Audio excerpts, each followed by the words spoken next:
Dan jauhilah perkara-perkara baharu kerana semua bid'ah ialah sesat. Ini memang confirm tak dibahaskan. Confirm tak dibahaskan. Saya pada saya lah, mungkin tuan-tuan pernah dengar, tak dibahaskan di masjid-masjid dan surau-surau. Perkara-perkara baharu yang dimaksudkan adalah perkara-perkara yang direka-reka dalam agama. Gariskan, dalam agama. Agama lawan dia dunia, adat. Bukan itu yang dimaksudkan dalam agama. Nabi menjelaskan bahawa semua bid'ah sesat. Gariskan, semua bid'ah sesat. Siapa yang kata? Wahabi. Kawan, Nabi, kan? Nabi kata macam tu. Macam mana pula kita boleh kata selainnya, sebaliknya?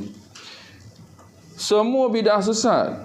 Dan ini menunjukkan bahawa tiada mana-mana daripada perkara-perkara bid'ah yang hasanah. Tapi itu yang kita dengar. Bid'ah ada dua. Bid'ah hasanah, bid'ah sayyi'ah. Kan? Nabi kata semua.